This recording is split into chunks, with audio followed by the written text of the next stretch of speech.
On this episode of the Layover Live, Grant Stoltz stops by to take us to the Metaverse and beyond.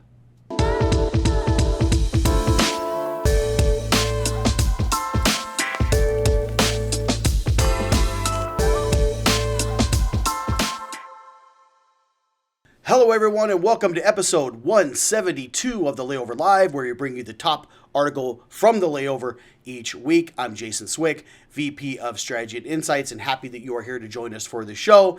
It's a pretty cool show. It's futuristic because we're talking about the Metaverse. Now, there is a lot of talk, and there's a lot of hype, and there's a lot of downright even confusion about the Metaverse. What is it? Where can it? What can it be used for? Can I even catch it? Right? Now, unlike COVID, it's not something that you can catch, but it's certainly something to be paying close attention to as a marketer. Think of the metaverse as kind of this new version of the internet. It's loosely defined as this immersive online world where people interact via digital avatars. And companies like Facebook, who, by the way, recently rebranded as Meta Platforms Inc., are trying to capitalize and are even doubling down on the concept, having recently shared plans to develop experiences and services and hardware in the metaverse. So, still confused? Well, think of the movie Ready Player One, or even Ryan Reynolds' new movie, Free Guy.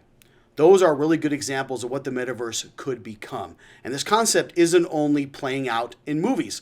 Companies like Roblox are already hosting events for big brands like Gucci. Fortnite has also been taking advantage of the concept with virtual concerts, which, by the way, have tens of millions of attendees who can interact with pop megastars like Ariana Grande and Travis Scott. Now, eventually that idea is going to trickle downstream, and we're going to be able to pretty much do anything we want to within the metaverse.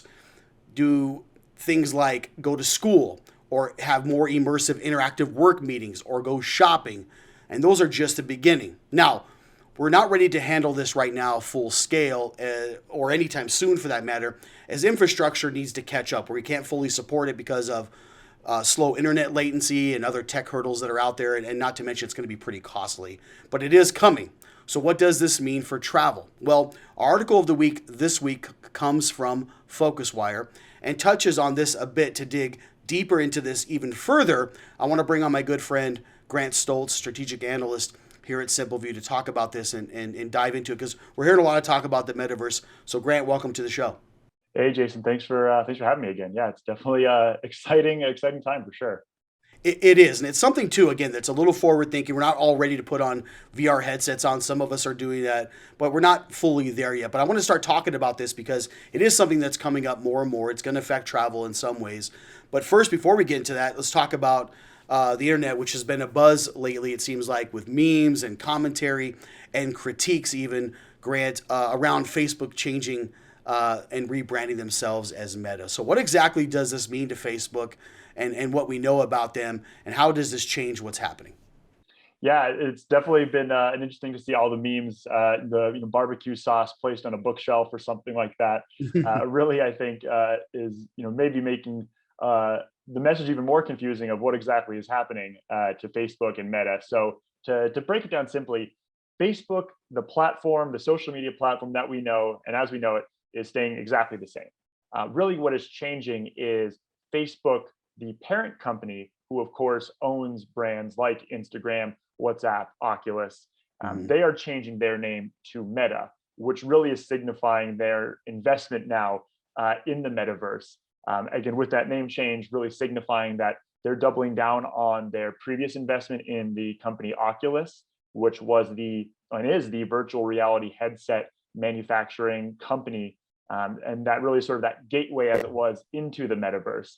So it's really interesting to see, again, them sort of separating themselves from the traditional Facebook brand name, which perhaps might come at a good time given some of the critique and commentary around Facebook, the platform itself, which of course then trickles into the overall brand name. So this might also be a bit of a political move to separate themselves at least arm's length distance away from some of the social media happenings. But at the same time, I think definitely signifying their investment both from a name changing perspective, but also Mark Zuckerberg has stated too publicly that he'll be allocating billions of dollars over the next 10 years into really doubling down, like you mentioned, on the metaverse and really taking that to the next level from where it is today. Yeah, and thanks for sharing that, Grant. I think, the timing is interesting, right, with everything that's happening with Facebook and the space and all that, right? But all that aside, it kind of shows like where they feel like things are going, right? And we're seeing that more and more all the time. If I look at my kids and what they're doing, like they are living in these worlds that are already being created right now. And so it's something that's certainly happening, and it's something that it seems like we are looking at and hearing about all the time in articles and press releases. But what exactly is it? I touched on it a little bit, but can we just dive in a little bit deeper into maybe what it is exactly, so people can fully understand what the metaverse is? Because it's kind of a generic term that people have been throwing around. So maybe dive into that a little bit. Yeah, definitely. No, and it definitely is very confusing because Hmm. really, when you sort of say it, it doesn't really make a whole lot of sense because really the metaverse is sort of a overarching term or concept for any immersive online realm that really looks or maybe interacts that's similar to the real world, but is of course computer generated. You gave a great example, I think, of Ready Player One, which hopefully maybe is a little bit of time off before we're living in the stacks and having to fight corporate evil villains on the metaverse there. But another example is the book Snow Crash, another sci-fi novel dealing with sort of the metaverse. And Snow Crash, Ready Player One, these were books written decades ago. That it's sort of interesting that it's sort of now almost coming to fruition, that this sort of realm or digital world truly is actually potentially accessible or maybe within arm's reach in the next decade or so. But really, what that is interesting is because the metaverse isn't sort of a monolith. It's not one thing. Really, there's many metaverses. For example, we know that Facebook and Meta are developing their metaverse. There's a Microsoft metaverse that they are also developing. One of the more popular ones that already exists out there is one called Decentraland. Just recently, there was a property purchase in this digital realm, in this metaverse of Decentraland, for several $1 million for a plot of land to be able to build your virtual building on. So it just shows that we are already sort of at that stage where people are making real world, and by real world, I mean US dollar financial investments into a decentralized metaverse to be able to own a small piece of it. So that's really where we start getting into this interesting realm of this intersection of technology, this sort of social element to the idea of social contracts of who owns things in a digital way, and really starts introducing some of these terms that we've all heard about, maybe been thrown around, maybe sometimes in a comical sense. Really, things like blockchain technology. Now, instead of there's no longer a registrar's office where you can purchase your property or your belongings online. Now it's actually stored in a blockchain. Or in order to send money and spend money digitally in this realm, you're talking about using tokens or cryptocurrencies for these interactions or purchases. You might even receive a NFT for your purchase that you make in these digital worlds. So it really is a fascinating time to be able to see this sort of actualization of these differing pieces of technology that have slowly sprung up over the last 10 years to now actually becoming, like I mentioned, an actual real functioning metaverse. And it's, I think, only going to be up from here in terms of that usage of technology in relation to these digital realms as they were. Yeah, I mean, I think that's a great explanation of it, right? You talk about NFTs and some of that, cryptocurrency, right? Which, again, all things that seem like they're just happening, but they have been happening for many, many years. It's just there's more eyeballs and more attention on those things now, so we're noticing those things even more. And again, all really, really interesting. But let's dig a little deeper then and go a little further down this rabbit hole. Why then should destination marketers care about some of these announcements, Grant, or even the metaverse at all, right? Because it is going to have some effects on travel. But let's talk about why destination marketers should care. Yeah, I think the big thing here is it's really the next evolution of web technology. And just as if you were in marketing in the late 80s, early 90s, there was this whole thing about the internet and having a website that probably seemed kind of weird and kind of like a extraneous expense to really do. Now it's commonplace. It's almost weird if you don't have a website. Similarly, the early 2000s, there was this thing called social media that was happening, and we all sort of said, do we really need to do this? And now it's almost again a strange thing to not have a social media presence, especially if you're a destination. So really, this is, I think, that next step of web technology and the evolution of it.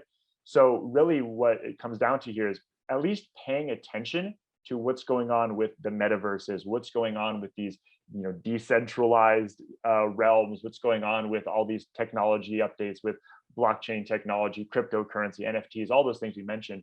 Really, just at least paying attention to this will give you a leg up on everyone else who will really be playing catch up if they ignore it until it's commonplace or quote unquote too late. So I think that's a really big thing there, is just paying attention to what's happening, because again, whether we like it or not, Mark Zuckerberg is a savvy businessman, and most certainly would not be putting billions of dollars behind something if there wasn't potentially a commercial viability for this in the future. So that's something to at least pay attention to. Like we mentioned, not there yet. No need to go and rush out and buy an Oculus headset and jump into the metaverse right now. But if you do have the means and do have the curiosity, I think that's only going to give you a leg up on everyone else who maybe discovers that 10, 15 years from now. So that's, I think, the biggest thing. And that's why it would affect destination marketers. Now, the article from FocusWire gives some really interesting examples. And I think, too, there's a large, I think, maybe initial gut reaction that the metaverse will destroy travel as we know it. Why would you ever go to this destination when you can just travel there virtually? And quite honestly, I think it's actually going to be the opposite, that these actually they're going to work symbiotically, in the sense that, you or I, we can travel somewhere physically and actually now have something that might be a representation of that destination, of that area, that might be usable in the metaverse, for example. Things like, for example, like I mentioned, NFTs, people think of them as these JPEGs that people are buying and selling online. But in a sense, too, a ticket could be a non-fungible token, as it was. That ticket A is different than ticket B, then is different than ticket C, therefore not fungible. So you, for example, could go to an attraction in a certain destination, receive a NFT-based ticket, and when you now go and log on to the metaverse, whichever one it might be, there's now an interaction with that blockchain the NFT was put on, and you're now able to have a souvenir that you place in your house that certifiably shows that you indeed went to this area. So that's one thing I think that could potentially be a really easy transition from that real world virtual Mm-hmm. idea. Same thing with check-ins, anything like that. That you could check in at a store and have a product available to your metaverse character or your world. And I think, too, virtual travel also might be something, again, too, that where it's less so the idea of a replacement, but either an enhancement or also a way to entice people. We already see it already happening with many destinations using 360 video or pictures, rather, to even represent a hotel room or a restaurant or an attraction. So we're already one step of the way there. Let's just make it more immersive now, where you can actually interact with certain things, and it's not just scrolling around on your iPhone to be able to see what this restaurant or hotel room looks like. It's now an immersive experience, which I think is probably a lot more convincing than what we're working with today. So Mm-hmm. again, it's a lot that's happening, and a lot is going to be happening. It seems like the last 5 years seemed like almost a century worth of technology and evolution there. So really, it's a matter of paying attention to what's exactly happening, being aware, and then when the time is right for your organization, for your destination, to really be able to jump in the pool then with the knowledge of what you're going to be doing, rather than playing catch up, say, 10, 15 years from now. Yeah, I think those are all really, really, really great examples and helps pull it out of the clouds. Grant, a little bit more too. Love the ideas on the NFT based ticketing. That seems like a natural place for that to happen. You're already kind of even seeing that start to happen a little bit in the music industry, or they're offering NFTs as part of the ticketing system as there's rewards for people for doing some of that or buying albums or things of that nature. Awesome use of that. I do agree with you as well on it being utilized in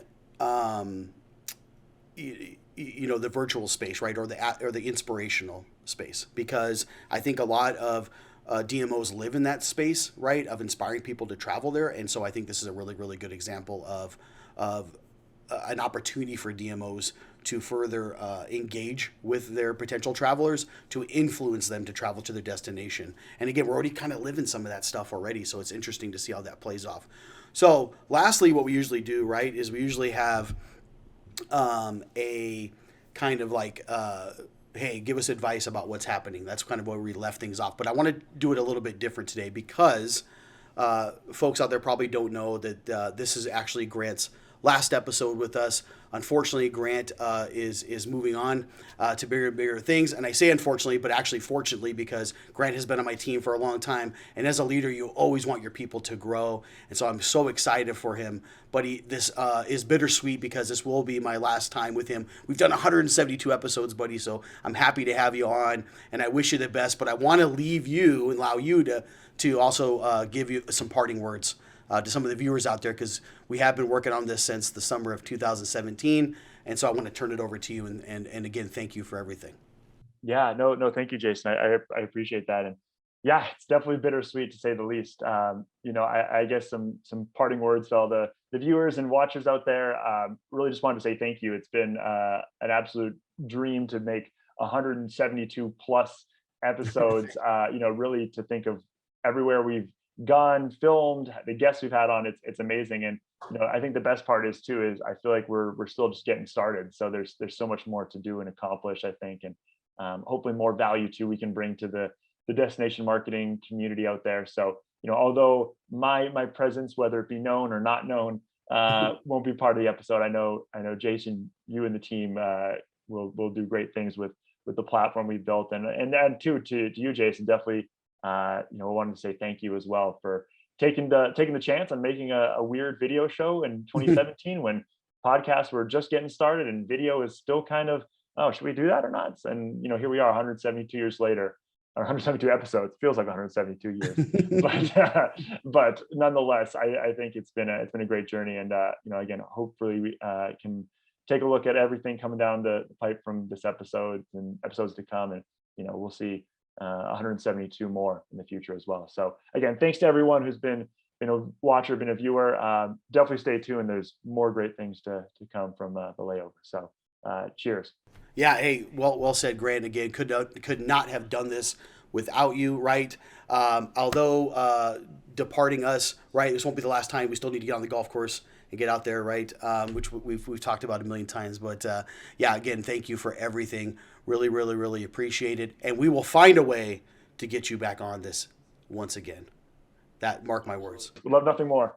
Well, great. So thanks again.